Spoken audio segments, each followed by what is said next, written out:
ધ્યાન આપો.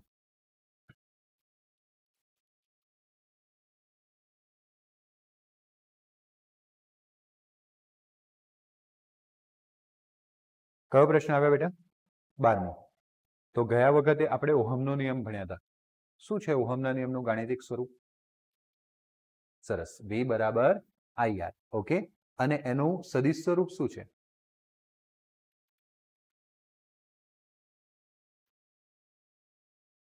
J બરાબર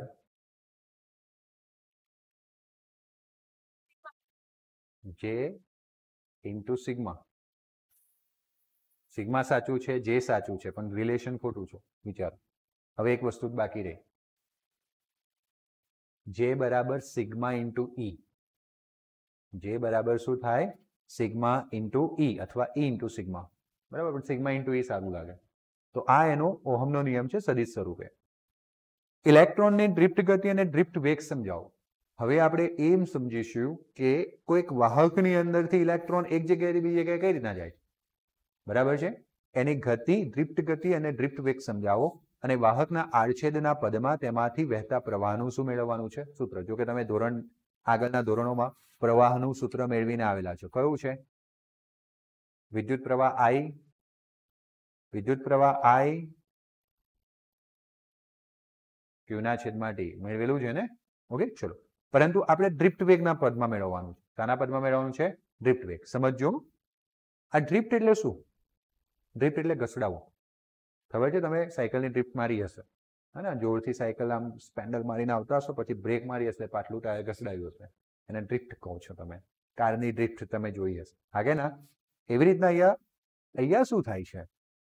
તો બેટા માનો કે આ વાહક છે અને તમને કીધું છે વાહક એટલે ઘન પદાર્થ, એમાં કર્નેલ ધાતુના ધન આયનો ખબર છે ને ચોક્કસ જગ્યાએ ગોઠવાયેલા હોય છે, ખીચોખીચ ગોઠવાયેલા હોય છે, વચ્ચે કોઈ જગ્યા હોતી નથી. હવે બેટા આને હું ધન અને આનો ઋણ છેડો જોડું એટલે આ ધન તરફ ઇલેક્ટ્રોનનું શું થાય? આકર્ષણ થાય. અને એ જ્યારે ઋણ ધન તરફ આકર્ષાય ત્યારે આમ ધીમે ધીમે ધીમે ધીમે અથડાતો જાય. એટલે અથડાય ત્યારે એનો વેગ શૂન્ય થઈ જાય. પછી આ ધન તરફ આકર્ષે એટલે પાછો વેગ મળે, પાછો અથડાય, પાછો વેગ એનો શૂન્ય થઈ જાય. તો આમ એ શું થાય? અથડાય, વેગ શૂન્ય, પાછું ધન તરફ આકર્ષાય, અથડાય પછી ઉભો રહી જાય, પણ પાછું એનું ધન તરફ આકર્ષણ થાય એટલે પાછું તો એ બાજુ જાય. પાછું રસ્તામાં કોઈ કાંઈ આવવાનું એટલે શું થવાનું? અથડાવાનું. આમ એ અથડાતો એટલે કે વેગ શૂન્ય થાય, પાછો વધે, શૂન્ય થાય, વધે. આમ કરતો કરતો કરતો કરતો ઘસડાતો આગળ જાય એટલે આપણે ડ્રિફ્ટ વેગ કહીએ છીએ. શું કહીએ છીએ? ડ્રિફ્ટ વેગ. તો સુવાહકોમાં મુક્ત ઇલેક્ટ્રોન્સ જડિત અને ભારે આયનો સાથે શું અનુભવે છે? અથડામણ. તો તમે એવું થાય કે સર આયન સાથે અથડામણ થઈ તો ઇલેક્ટ્રોન ઊભો કેમ રહી ગયો? આયન આગળ કેમ ન વધી ગયો? કારણ કે આ અથડામણ સાયકલ અને ટ્રેન વચ્ચેની. સાયકલ જોરથી જતી હતી, ટ્રેનને અથડાઈ તો ટ્રેન દોડવા માંડી? ના, સાયકલ ઊભી રહી જાય. ટ્રેન ઊભી જ હતી પહેલેથી, હો, તો સાયકલ ઊભી રહી જાય. કેમ? કારણ કે સાયકલનું દળ ટ્રેનના દળ કરતા ખૂબ નાનું છે. તો અહીંયા આયનોનું દળ ખૂબ મોટું છે અને ઇલેક્ટ્રોનનું દળ નાનું છે. તો આવો ઇલેક્ટ્રોન જ્યારે મોટા દળવાળા આયન સાથે અથડાય તો ઇલેક્ટ્રોન શું થઈ જવાનું? ક્ષણભર માટે ઊભો રહી જવાનો છે. અને ઝડપથી તેની ગતિની દિશા કેવી રીતે બદલાય? અસ્તવ્યસ્ત રીતે બદલાય. ખબર ન પડે કે કઈ દિશામાં એ ગતિ કરશે, અસ્તવ્યસ્ત એની ગતિ બદલાઈ જાય. જો આપણે બધા ઇલેક્ટ્રોન્સને ધ્યાનમાં લઈએ તો આવી અસ્તવ્યસ્ત ગતિની દિશાને કારણે તેમનો સરેરાશ વેગ કેવો થઈ જાય? વેગ એ સદિશ રાશિ છે. વેગ કેવી રાશિ છે? સદિશ. ખબર છે ને? એને મૂલ્ય સાથે શાની જરૂર છે? દિશા. અને સદિશોનો અસ્તવ્યસ્ત દિશામાંના જે સદિશો હોય એનો સરવાળો કરું તો કુલ સરવાળો કેટલો થઈ જાય? શૂન્ય થઈ જાય. કેટલો થઈ જાય? શૂન્ય. જો સુવાહકમાં n ઇલેક્ટ્રોન્સ હોય, ઓકે, કેટલા ઇલેક્ટ્રોન્સ હોય? ઓકે, જો સુવાહકમાં n ઇલેક્ટ્રોન્સ હોય, કેટલા ઇલેક્ટ્રોન્સ હોય? n. હા, તમારે સાઇન કરીને બતાવવાનું. જો સુવાહકમાં n ઇલેક્ટ્રોન્સ હોય અને તેમાંથી i માં ઇલેક્ટ્રોન્સ, i બરાબર 1 થી લઈને કેટલા સુધી? n. આ ઇલેક્ટ્રોનનો આપેલા સમયે વેગ કેટલો હોય? vi. વેગને v કહેવાય. પહેલા ઇલેક્ટ્રોન માટે v1, બીજા ઇલેક્ટ્રોન માટે v2, ત્રીજા માટે v3, આમ i માટે vi થયું. અને સદિશ હોય તો સરેરાશ વેગ શોધવો હોય તો સરેરાશનું શું સૂત્ર છે? કોઈ પણ રાશિનું સરેરાશ, તમારા માર્ક્સનું સરેરાશ શોધવું હોય તો શું કરશો? માનો કે ભૌતિક વિજ્ઞાન, રસાયણ વિજ્ઞાન અને ગણિત અથવા તો બાયોલોજી, આ 3 વિષયના માર્કનું સરેરાશ શોધવું છે તો શું કરશો? સરવાળો કરશો, પછી છેદમાં હા એટલે કુલ વડે એટલે કુલ કેટલા વિષય છે 3 કુલ એટલે બધાનું કુલ નહીં પણ સરવાળો તો ઉપર કરી દીધો મેળવેલ ગુણનો અને છેદમાં 3 સરેરાશ ગુણ કેટલા આવ્યા તો કે અવલોકનોનો સરેરાશ અવલોકનોનો સરવાળો છેદમાં અવલોકનોની સંખ્યા આયાના આવા માનો કે n ઇલેક્ટ્રોન હોય કેટલા ઇલેક્ટ્રોન હોય n તો આ n ઇલેક્ટ્રોનનો વેગ જે છે vi એનો સરવાળો કરીશું i બરાબર 1 થી લઈને ક્યાં સુધી n એટલે બધા વેગોનો સરવાળો મળ્યો ભાગ્યા અવલોકનોની સંખ્યા એટલે ઇલેક્ટ્રોનની સંખ્યા આ સરેરાશ વેગ થયો સમજ પડી આ કેટલો થશે 0 કેમ બેટા અસ્તવ્યસ્ત દિશામાં ગતિ થવાની સદિશ રાશિ છે અસ્તવ્યસ્ત સદિશોનો સરવાળો કરો એટલે પરિણામી સદિશ કેટલો થઈ જાય 0 એટલે કોઈ ચોક્કસ દિશામાં ઇલેક્ટ્રોનની ગતિ થતી નથી ક્યારે જ્યારે વાહકનો ટુકડો આવો પડેલો છે ત્યારે લોખંડનો ટુકડો એમ જ પડી રહેલો છે તો ગતિ તો થાય છે ઇલેક્ટ્રોન પણ સરેરાશ વેગ કેવો થઈ જાય છે 0 થઈ જાય છે જો વિદ્યુત ક્ષેત્ર હાજર હોય હવે આપણે શું કરીએ બેટા અને વિદ્યુત ક્ષેત્ર લગાવીએ અહીંયા પ્લસ અને અહીંયા માઇનસ જો વિદ્યુત ક્ષેત્ર હાજર હોય તો આ વિદ્યુત ક્ષેત્રના કારણે ઇલેક્ટ્રોન પ્રવેગિત થાય ઇલેક્ટ્રોનને શું મળે પ્રવેગ ઉર્જા મળે અને ઇલેક્ટ્રોન પ્રવેગિત થાય અને કે કોની તરફ ખસેડાય પ્લસ તરફ કોની તરફ ખસેડાય પ્લસ તરફ અને ઇલેક્ટ્રોનનો પ્રવેગ એ સદિશ બરાબર બળ છેદમાં દળ અને બળ એટલે ખબર છે ને તમને F બરાબર માં હા યા ના તો મને એ જોઈતો હોય તો મને શું કરવું પડે m નીચે f ના છેદમાં m બળના છેદમાં દળ તો આ જે પ્રવેગ છે એ બરાબર બળ છેદમાં દળ અને બળ તમે ભણીને આવેલા છો f બરાબર કયું બળ QE કયું બળ QE તો આ QE આવી ગયું પણ Q એટલે વિદ્યુત ભાર ઇલેક્ટ્રોન માટે શું આવે માઇનસ E આવે બરાબર ઋણ વિદ્યુત ભાર માઇનસ EE અપન m આવો પ્રવેગ એને ક્ષણ પૂરતો મળે કોના કારણે વિદ્યુત ક્ષેત્રની હાજરીના કારણે કેમ ક્ષણ પૂરતો કારણ કે આ ઇલેક્ટ્રોનને આયનોના ખીચોખીચ ભરેલી જગ્યામાંથી શું કરવાનું છે ગતિ કરવાની છે એટલે ગતિ તો કરવાની શરૂ કરશે પ્રવેગના કારણે બળના કારણે પણ જેવો આગળ વધશે એવો બીજા આયન સાથે શું અનુભવશે અથડામણ અને અથડામણ અનુભવશે એટલે ઊભો થઈ જશે પાછો જેવો ઊભો રહ્યો એટલે પાછું એને ધન પર આકર્ષણ લાગશે પાછું એને આટલો પ્રવેગ મળશે પાછો આગળ વધશે અથડામણ અનુભવશે એટલે પાછો શું થઈ જશે ઊભો રહી જશે એટલે ક્ષણ પૂરતો એને પ્રવેગ મળે છે આટલા સુધી સમજણ પડી ઓકે જેમાં સૂત્રમાં માઇનસ E ઇલેક્ટ્રોનનું વિદ્યુત ભાર છે અને m એ ઇલેક્ટ્રોનનું શું છે દળ ધારો કે આઈમાં ઇલેક્ટ્રોનના અગાઉની અથડામણ t સમય પહેલા ક્યારેક થઈ હતી હવે માનો કે આપણે ઘણા બધા ઇલેક્ટ્રોનો પૈકી કોઈક એક ઇલેક્ટ્રોનને પર ધ્યાન દોરીએ આપણું બરાબર છે આ એક ઇલેક્ટ્રોન t સમય પહેલા અથડામણ પામ્યો હતો અત્યારથી લઈને કેટલા સમય પહેલા t સમય પહેલા અને ધારું કે અથડામણ બાદ ti જેટલો સમય પસાર થઈ ગયો છે ઓકે અધરવાઇઝ સોરી t સમય પહેલા એટલે કેવું છે જસ્ટ સમયથી સમજીએ જેમ કે અત્યારે આપણે જે લેક્ચર લઈ રહ્યા છે એનો ટાઈમ છે 7 ને 8 વાગે અને આ બધી પ્રોસેસ ચાલુ થઈ હતી 12 વાગ્યાની 12 વાગ્યાએ બપોરે આપણે શું કર્યું હતું વિદ્યુત ક્ષેત્ર લાગુ પાડી દીધું હતું બરાબર છે હવે આપણે જે આઈમા નંબરના ઇલેક્ટ્રોન પર ધ્યાન ધર્યું છે એ ઘણી વખત અથડામણ પામ્યો ઊભો રહી ગયો ગતિ કરી અથડામણ પામ્યો ઊભો રહી ગયો ગતિ કરી હવે છેલ્લે છે ને એ 7 વાગે અથડામણ પામ્યો હતો એટલે આ છેલ્લે ટી સમય અથડામણ પામ્યો હતો અને ત્યારબાદ અથડામણ બાદ ટીઆઈ જેટલો સમય પસાર થયો એટલે અત્યારે 7 ને 8 થઈ છે તો છેલ્લે અથડામણ 7 વાગે પામ્યો હતો અને એ પછી 8 મિનિટ પસાર થઈ છે આ 8 મિનિટ એટલે ટીઆઈ લોજિકલી સેટ થયું ઓકે એટલે 0 થી શરૂઆત થયેલી ક્રિયાની ટી સમયે છેલ્લી અથડામણ પામી હતી અને એ પછી કેટલો સમય પસાર થયો છે ટીઆઈ તેની અગાઉની અથડામણ બાદ તરત જ તેનો વેગ કેટલો હતો વીઆઈ વીઆઈ છે કે વીટી છે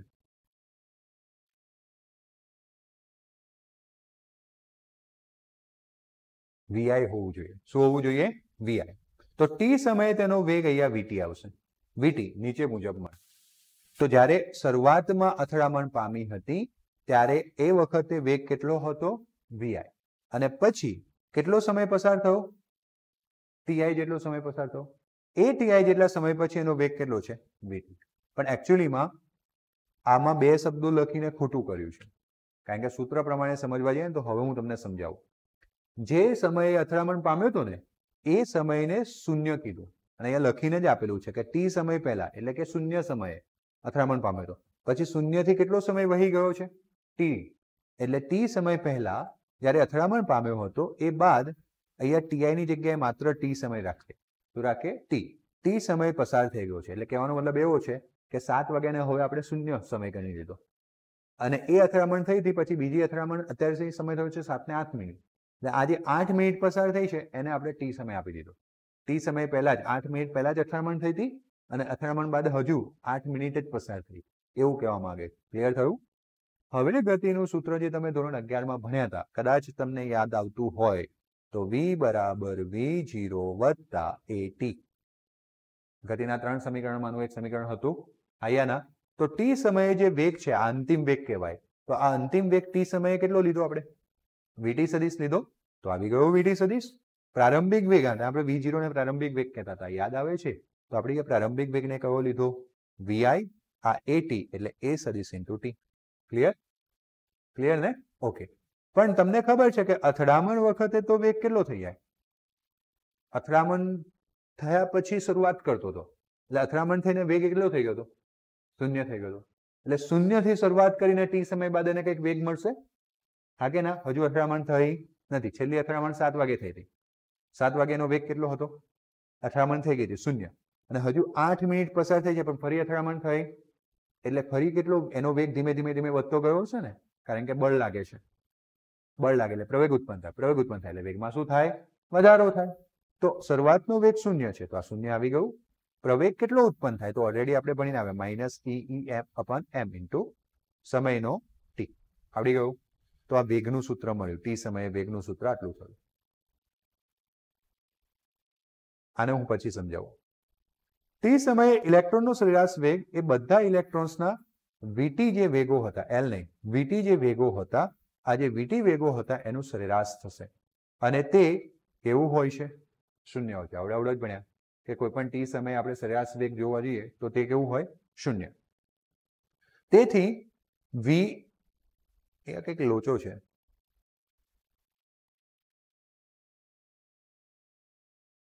ઓકે, અહીંયા વીટી આવવું જોઈએ. દર વખત એલ લખેલું છે. વીટી સદિશ બરાબર કેવું થશે? શૂન્ય. પરંતુ આ વીટી સદિશનું સરેરાશ શું લેવાનું છે? સરેરાશ. સરેરાશ બરાબર શૂન્ય થશે કારણ કે ઇલેક્ટ્રોન્સ વચ્ચેની અથડામણો નિયમિત સમયગાળે થતી નથી અને અથડામણ બાદ ઇલેક્ટ્રોન વેગની દિશા કેવી થઈ જાય છે? અસ્તવ્યસ્ત રીતે બદલાય છે. ઓકે, આને સમજાવવા માટે 1 મિનિટ આપો.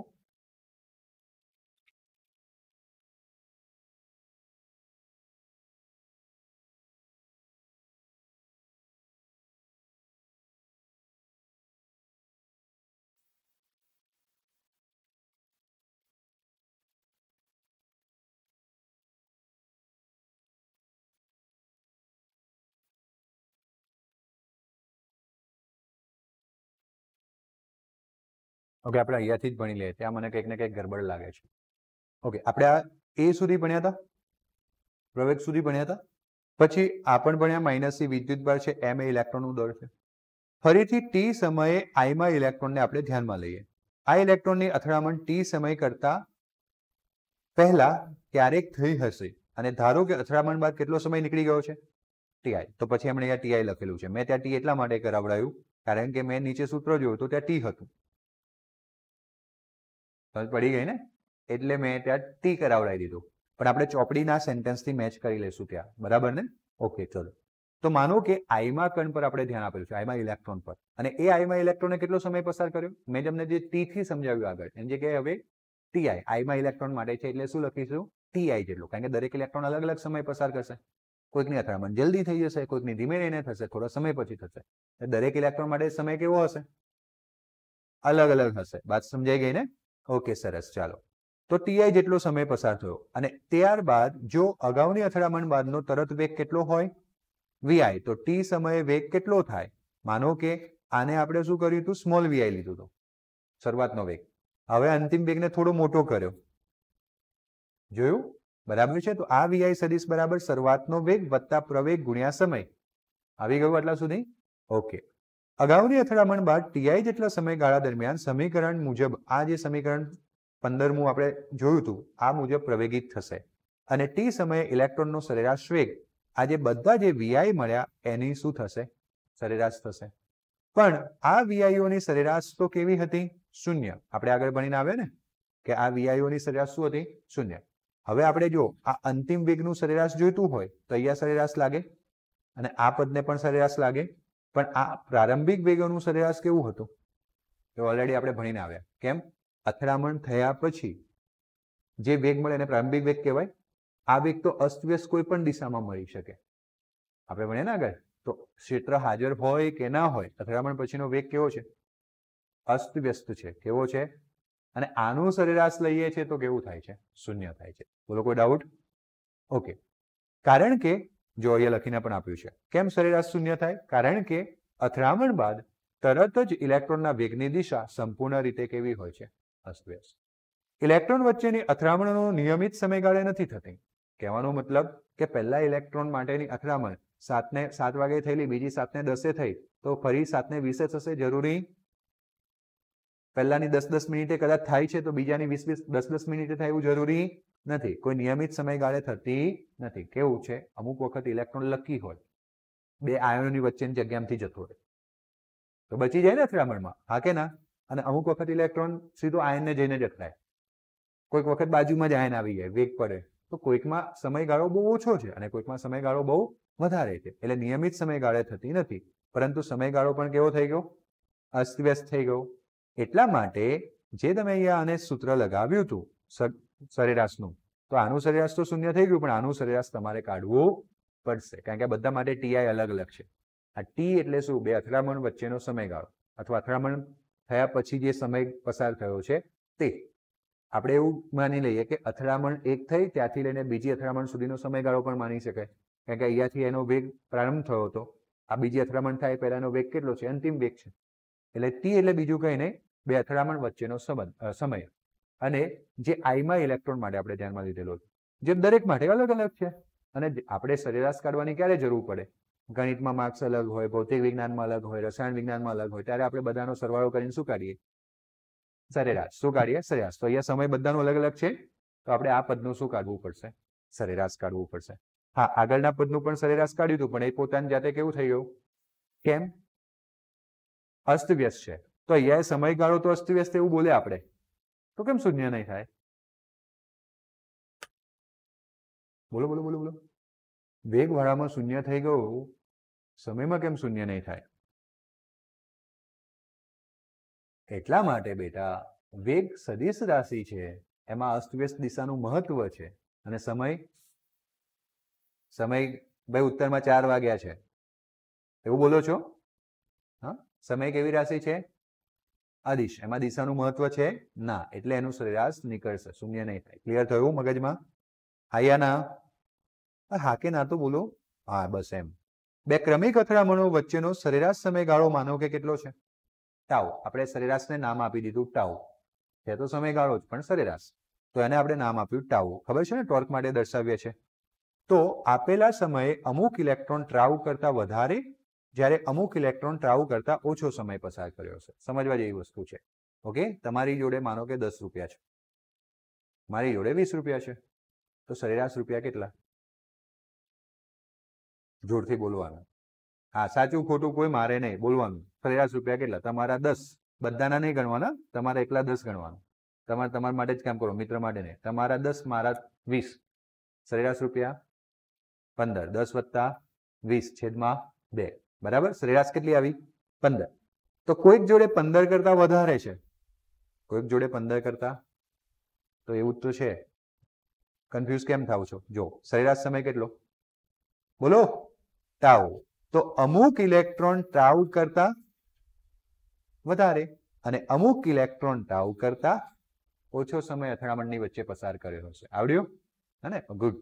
ચલો બીજા શબ્દોમાં કહીએ તો આઈમાં જે 1-2 થી લઈને n સુધીના મૂલ્યો માટે આવતો જે ટીઆઈ સમય છે એ કેટલાક ઇલેક્ટ્રોનો માટે ટાઉ કરતા ઓછો, તો કેટલાક માટે ટાઉ કરતા વધારે. એ જ ને બીજા શબ્દોમાં કીધું.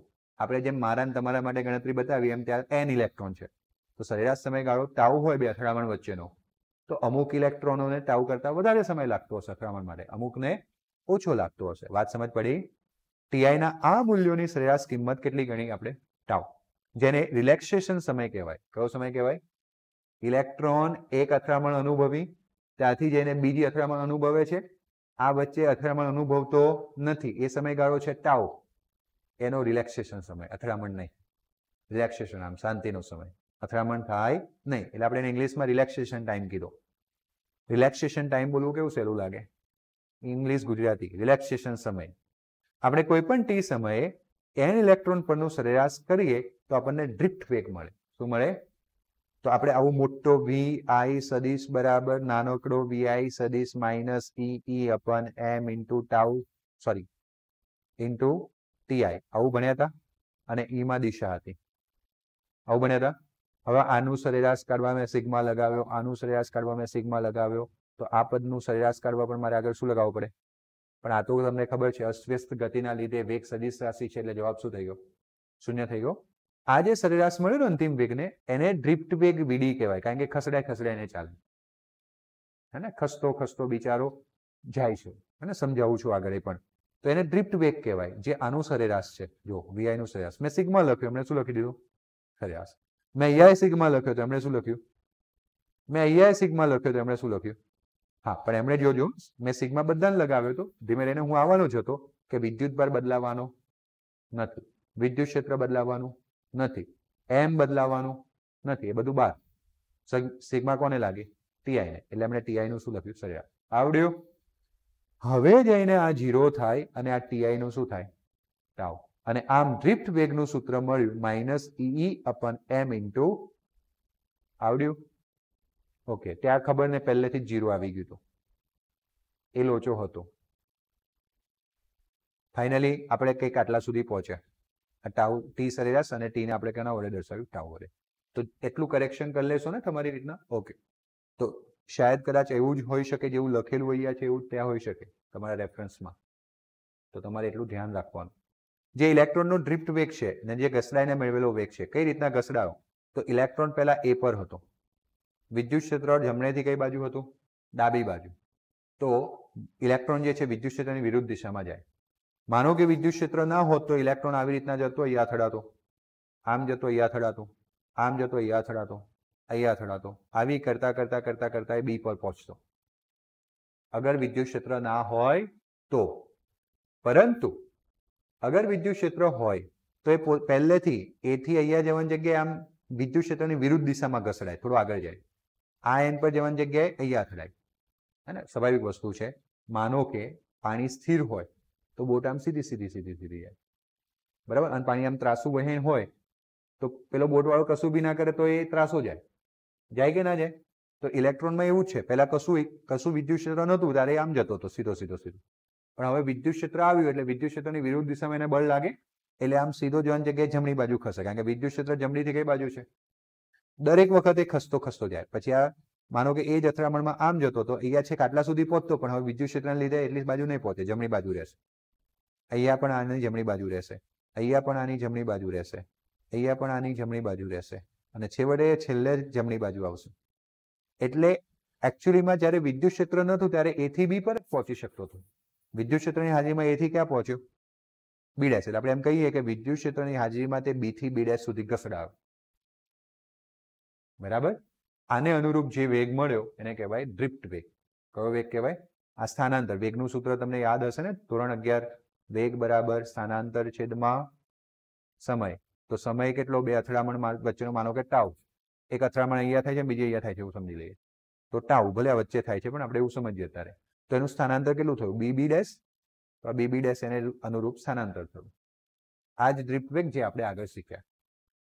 તો પુનરાવર્તિત અથડામણો કરી A બિંદુથી B બિંદુ સુધી પહોંચતો ઇલેક્ટ્રોન અંગેની રેખા આકૃતિ સળંગ રેખા.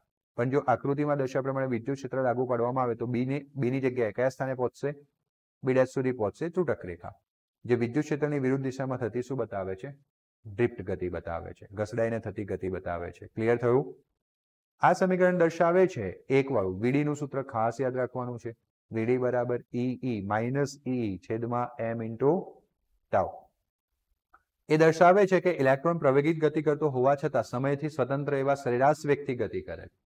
દરેક ઇલેક્ટ્રોનની અથડામણ વચ્ચેનો સમય અલગ અલગ હતો, છતાંય જ્યારે આપણે સરેરાશ સમય ટાઉ લઈ લીધો તો સરેરાશ વસ્તુ બદલાતી નથી સમય સાથે, એટલે સરેરાશ સમયથી શું કરે છે? ગતિ કરે છે. આ ઘટનાને આપણે ડ્રિફ્ટ કહીએ છીએ. ડ્રિફ્ટ એટલે કે ઘસડાવું. આવડ્યું એટલા સુધી? ઓકે. ડ્રિફ્ટ વેગ અને વિદ્યુત પ્રવાહ ઘનતા વચ્ચેનો શું લખવાનો છે? સંબંધ. અને ધાતુની અવરોધકતાનું સૂત્ર મેળવવાનું છે. ડ્રિફ્ટ વેગ અને વિદ્યુત પ્રવાહ ઘનતા વચ્ચેનો સંબંધ મેળવો અને ધાતુની અવરોધકતાનું સૂત્ર મેળવો. શાનું સૂત્ર મેળવો? અવરોધકતા.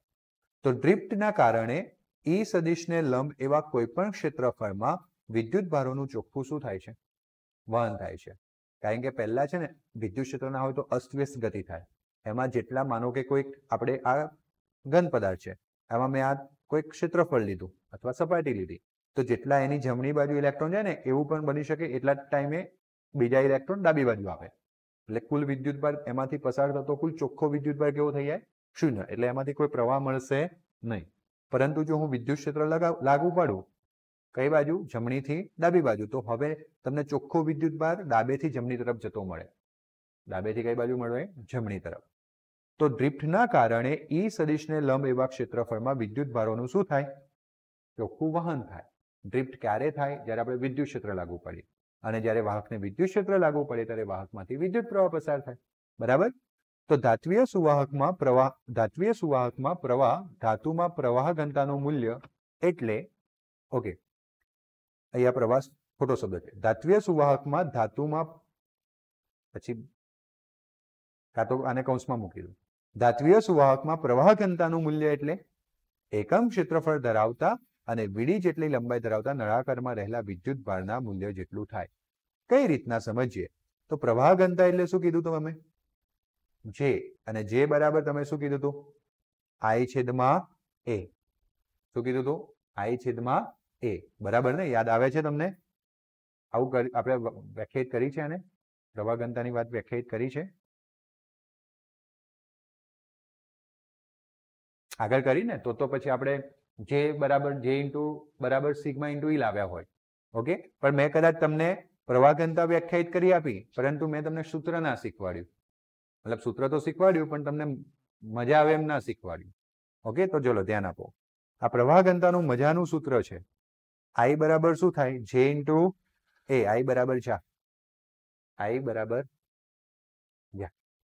ઓકે, આવડી ગયું સૂત્ર? I બરાબર જા એટલે વિદ્યુત પ્રવાહ બરાબર J ઇન્ટુ A. વિદ્યુત પ્રવાહ ઘનતા ગુણ્યા ક્ષેત્રફળ. તો ત્યાંથી વિદ્યુત પ્રવાહ ઘનતાનું સૂત્ર મળી જાય. એ ક્યાં જતો રહે? ભાગાકારમાં. આટલા સુધી આવડ્યું? ઓકે, મારે છે ને આ લીટીને શીખવાડવાની છે કે ધાત્વિય સુવાહકમાં જે પ્રવાહ ઘનતાનું મૂલ્ય છે જે એ એકમ ક્ષેત્રફળ ધરાવતા વીડી જેટલા લંબાઈ ધરાવતા નળાકારમાં રહેલા શાનું મૂલ્ય છે? વિદ્યુતભાર. હવે મને I નું સૂત્ર જોવું છે. તો I નું સૂત્ર શું થાય? Q ના છેદમાં T થાય. તો હું I નું સૂત્ર મૂકી દઉં અહીંયા. Q ના છેદમાં A ઇન્ટુ T. બરાબર છે? હવે ડ્રિફ્ટ વેગ એટલે શું? વેગ એટલે શું? લંબાઈ છેદમાં સમય. તો સમય હું આમ લઈ જાઉં તો લંબાઈ છેદમાં વેગ થાય. આ સમયની જગ્યાએ લંબાઈ છેદમાં વેગ. વેગ ક્યાં જાય? ઉપર. આવડ્યું? મેં શું કર્યું? જા બરાબર I છેદમાં A. મતલબ J બરાબર I છેદમાં A. I એટલે Q છેદમાં T. પણ T અહીંયાથી લીધો. વેગ બરાબર લંબાઈ છેદમાં સમય. તો સમય આમ જાય તો વેગ નીચે, લંબાઈ છેદમાં વેગ. એટલે T ને આમ કરી દીધું. લંબાઈના છેદમાં વેગ. વેગ ક્યાં મૂક્યો? ઉપર. હવે સમજો. પ્રવાહ ઘનતા J નું મૂલ્ય એ એકમ ક્ષેત્રફળ એટલે ક્ષેત્રફળ એક લીધું. બરાબર છે? ધરાવતા અને વીડી જેટલી લંબાઈ. લંબાઈને કોના જેટલી લીધી? વીડી. વીડી ઉડી ગયું. તો વીડી ઉડી ગયું. અહીંયા એક રહ્યું એટલે હવે બાકી શું બચ્યું? Q અને J સરખા થાય તો ઘનતાનું મૂલ્ય નળાકારમાં રહેલા વિદ્યુતભાર જેટલું થાય. પણ ક્યારે? જ્યારે લંબાઈ વેગ જેટલી હોય અને ક્ષેત્રફળ કેટલું હોય? એકમ. આટલું સમજાવવાનું હતું. સૂત્ર પરથી જ વાક્ય હતું, પરંતુ આપણે એને ફોર્મ કરીને લખવાનું છે. હવે તો યાદ રહી જશે ને? હવે સૂત્રની જરૂર નથી. આપણને ખબર પડી ગઈ કે એકમ ક્ષેત્રફળ વાળી સપાટી હોય અને વીડી જેટલી એની લંબાઈ હોય તો અંદર જેટલો વિદ્યુતભાર રહેલો છે એને આપણે પ્રવાહ ઘનતા કહીશું. શું કહીશું? પ્રવાહ ઘનતા. આકૃતિમાં સુવાહકના અંદરના ભાગમાં એક સમતલ્ય ક્ષેત્રફળ એનો વિચાર કરો. આ એ વિદ્યુત ક્ષેત્રને કેવું છે? સમાંતર છે. માનો કે હું અહીંયા ક્ષેત્રફળ લઉં. બરાબર છે? એક મતલબ સપાટી લઉં તો આ સપાટીને લંબ એનો ક્ષેત્રફળ સદિશ હોય એ સદિશ. તો એ સદિશ અને ઈ સદિશ બંને જમણેથી ડાબી બાજુ એકબીજાને કેવા છે? સમાંતર. ડ્રિફ્ટના કારણે ડેલ્ટા ટી સમયગાળામાં વીડી ઇન્ટુ ડેલ્ટા ટી લંબાઈમાં રહેલા બધા જ ઇલેક્ટ્રોન આ ક્ષેત્રફળમાંથી શું થશે? પસાર થશે.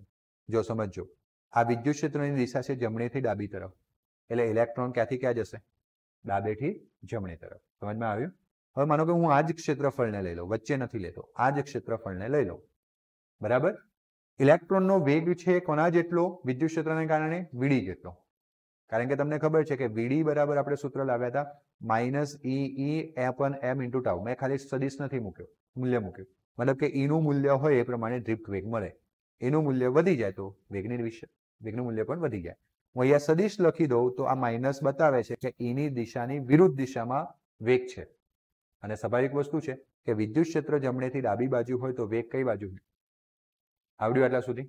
હવે સમજો કે અહીંયા જે માનો કે અહીંયા જે ઇલેક્ટ્રોન રહેલો છે એની જોડે વીડી જેટલો વેગ છે. કેટલો વેગ છે? વીડી છેક આ છેડે. હવે ડેલ્ટા ટી સમયગાળામાં કેટલું અંતર કાપશે? તો વીડી ઇન્ટુ ડેલ્ટા જેટલું અંતર કાપશે. વેગ બરાબર અંતર ભાગ્યા સમય, તો અંતર બરાબર વેગ ગુણ્યા સમય, તો એટલું અંતર કાપશે. તો જો આ જે નળાકાર દોરેલો છે અથવા આ જે ધાતુની લંબાઈ લીધેલી છે એ કોના જેટલી છે? વીડી ઇન્ટુ ડેલ્ટા ટી જેટલી. તો આ નળાકારની અંદર જેટલા પણ ઇલેક્ટ્રોન છે એ ડેલ્ટા ટી સમયગાળામાં આ ક્ષેત્રફળને પસાર કરીને ડાબેથી કઈ બાજુ જતા રહેશે? કારણ કે અહીંયા છેલ્લા વાળો જઈ શકે તો આ નજીકના તો બધા જવાના ને. હા, આનાથી દૂર હશે, માનો કે અહીંયા કોઈક ઇલેક્ટ્રોન છે તો એનું અંતર વધી ગયું, હા કે ના? તો એને એટલો સમય નથી મળ્યો કે આમાંથી પસાર થઈ શકે. અહીંયા કંઈક આટલા સુધી આવી શકશે, પણ પસાર થઈ શકશે નહીં. પરંતુ આ નળાકારની અંદર જેટલા પણ ઇલેક્ટ્રોન છે બધા ડેલ્ટા ટી સમયગાળામાં ક્યાંથી પસાર થઈ જવાના? આ એક ક્ષેત્રફળમાંથી પસાર થઈ જવાના. એ તો લખેલું છે કે ડ્રિફ્ટના કારણે ડેલ્ટા ટી જેટલા સમયગાળામાં વીડી ઇન્ટુ ડેલ્ટા ટી લંબાઈમાં રહેલા બધા જ ઇલેક્ટ્રોન આ ક્ષેત્રફળમાંથી શું થશે? પસાર થશે. તો હવે આપણે એનો વિદ્યુતભાર શોધવો છે. આપણે એની અંદર પહેલા તો આપણે એ સમજવું પડે, વિદ્યુતભાર શોધવો હોય, બરાબર છે, તો પહેલા તો એ સમજવું પડે કે અંદર કેટલા ઇલેક્ટ્રોન છે. સમજવું પડે ને? હા કે ના? તો સમજો કે સુવાહકમાં એકમ કદ દીઠ મુક્ત ઇલેક્ટ્રોનની સંખ્યા કેટલી છે? એકમ કદ દીઠ એટલે કુલ ઇલેક્ટ્રોન છેદમાં કદ. કુલ ઇલેક્ટ્રોન છેદમાં કદ.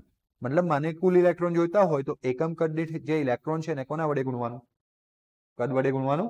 તો મતલબ મને જો આખા વાહકની અંદર એક ઘન પદાર્થની અંદર ફિક્સ હોય, માનો કે કોપરનો તાર હોય તો એમાં એકમ કદ દીઠ કેટલા મુક્ત ઇલેક્ટ્રોન છે? ફિક્સ છે, સ્મોલ n. પણ મારે તો એવું જોઈએ છે કે આટલા ટુકડામાં કેટલા ઇલેક્ટ્રોન છે.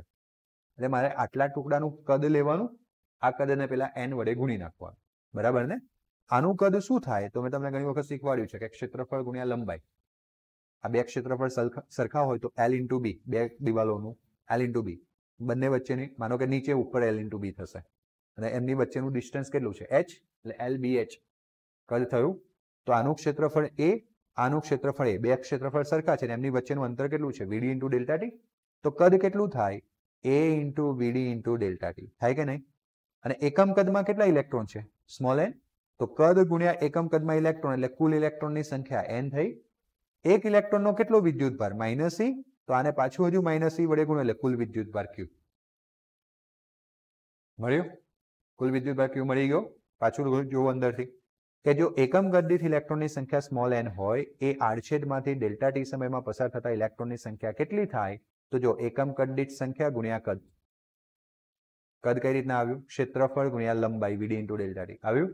એક ઇલેક્ટ્રોન પરનો વિદ્યુતભાર -e છે, તો ડેલ્ટા ટી સમયમાં એમાંથી પસાર થતો કુલ વિદ્યુતભાર કેટલો થાય? તો ભાઈ અહીંયા આ લોકોએ E લખ્યો નથી, લખવો પડે ને. આને કોના વડે ગુણવું પડે? E વડે. ખાલી માઇનસ લખીને છોડી દીધું. બરાબર. વિદ્યુત ક્ષેત્ર E સદિશની દિશામાં પસાર થતો વિદ્યુતભાર કેટલો થાય? આટલો વિદ્યુતભાર તો વિદ્યુત ક્ષેત્રની વિરુદ્ધ દિશામાં પસાર થાય. પરંતુ આપણને એટલી ખબર છે મગજમાં કે ગતિ ઋણ વિદ્યુતભારની થાય. પરંતુ આપણે જ્યારે પ્રવાહને વ્યાખ્યાયિત કરીએ તો કોની ગતિ લઈએ છીએ? ધન વિદ્યુતભારની. એટલે આપણે વિદ્યુત ક્ષેત્રની દિશામાં જવું પડશે. જો ઋણ વિદ્યુતભાર મતલબ કે જે વિદ્યુતભાર વિદ્યુત ક્ષેત્રની વિરુદ્ધ દિશામાં જાય છે ઋણ હોય તો વિદ્યુત ક્ષેત્રની દિશામાં જતો વિદ્યુતભાર કેવો હોય? ધન હોય. એટલે માઇનસનું શું કર્યું? બોલો. પ્લસ શું રહી ગયું છે? ખાઈ શું ગયા છે? E ને લઈને જવાનું છે. હો, ચલો. ડેલ્ટા ટી સમયમાં એમાંથી પસાર થતા વિદ્યુતભારનું મૂલ્ય કેટલું થાય? તો તમને ખબર છે જો વિદ્યુત પ્રવાહ I વહેતો હોય તો Q છેદમાં ડેલ્ટા Q છેદમાં ડેલ્ટા ટી, વિદ્યુતભાર છેદમાં સમય. તો ડેલ્ટા Q બરાબર શું થાય? I × ડેલ્ટા ટી થાય. તો આ જ વિદ્યુતભાર I × ડેલ્ટા ટી અને એ જ પેલો વિદ્યુતભાર જો પાછો E આવી ગયું. આપણે મૂકતા આવ્યા હતા, બરાબર, બે સ્ટેપમાં ગાયબ હતો. લખાઈ ગયું. ડેલ્ટા ટી શું થાય? ઉડી જાય. એટલે આ સૂત્ર મળ્યું I બરાબર નાવડી. નાવડી નાવડી બરાબર યાદ રાખવાનું. I બરાબર એક હતું ઝાપ અને I બરાબર બીજું સૂત્ર છે નાવડી NAVDE. થઈ ગયું સૂત્ર ખતમ. બરાબર છે. ચલો સરસ. અને આ એ ને આમ લઈ આવો તો I ના છેદમાં A બરાબર શું થાય? J અને J બરાબર નવડી. નાવડીની જગ્યાએ નવડી NVDE. આવડી ગયું. સૂત્રો યાદ રાખવાની ટેકનિક આ છે અને રહી જશે બિલકુલ રમૂજી ભાષામાં. ઓકે, થોડી વાર બોલ્યા કરવાનું. અને મમ્મી પૂછે શું બેટા નાવડી? મમ્મી કે આઈ તો કે જા. હે ને, આઈ બરાબર જા. વાત ખતમ. તો ક્લિયર થયું બેટા? ચલો આગળ વધીએ. આપણે આ જે છે ઇલેક્ટ્રોન માટે ભણ્યા હતા. શેના માટે ભણ્યા હતા? ઇલેક્ટ્રોન. જો Q ધન હોય તો J અને V ની દિશા કેવી હોય? એક જ. જો અહીંયા E ધન લીધેલો છે અત્યારે આપણે, તો VD અને J ની દિશા સરખી છે. કારણ કે ઋણ લીધેલો હોત તો પેલું માઇનસ ચાલ્યું આવતું, પણ આપણે એને વિદ્યુત ક્ષેત્રની દિશામાં કન્વર્ટ કરીને માઇનસનો કયો વિદ્યુતભાર કન્સિડર કરી દીધો? ધન. બરાબર છે. અને જો Q ઋણ હોય તો બંને એકબીજાની કઈ દિશામાં થાય? વિરુદ્ધ દિશામાં. VD બરાબર E છેદમાં M E ઇન્ટુ ટાઉ. ખબર છે ને આપણા સૂત્ર આવ્યું હતું, પણ એ આપણે ઇલેક્ટ્રોન માટે તાર્યું એટલે માઇનસ હતું, પણ આપણે હવે ધન વિદ્યુતભાર માટે કન્સિડર કરી રહ્યા છે એટલે આપણે કેવું લખીશું? પ્લસ. એટલે આ VD ની કિંમત મૂકી કયા સૂત્રમાં? આ નાવડીમાં NAE એવું ને એવું, અને વડીની જગ્યાએ EE/M ઇન્ટુ ટાઉ. આયા ના? તો બન્યું શું? તો કે એ ને પેલી બાજુ લઈ ગયા, N E into E square E tau ડિવિઝનમાં M, અને I છેદમાં એને શું કહેવાય? J. J બરાબર N સ્ક્વેર E ટાઉ અપન M. J અને E ની દિશા એક જ દિશામાં હોવાથી અદિશ તરીકે લઈ શકાય. કારણ કે અહીંયા જે J ની દિશા છે, સામે જુઓ, સામે શું છે? N ઇલેક્ટ્રોન એકમ કદ દીઠ. એ સદિશ રાશિ નથી. ઇલેક્ટ્રોનનો વિદ્યુતભાર સદિશ રાશિ નથી. ટાઉ, ટાઉ શું છે? ટોર્ક. ઓકે, સરેરાશ સમય છે. શું સમય? કયો સમય છે? ઇંગ્લિશમાં શું કહેવાય? Relaxation time. બરાબર સમય છે. M દળ છે. આ બધી કોઈ સદિશ રાશિ નથી. તો સદિશ રાશિમાં કોણ છે? E.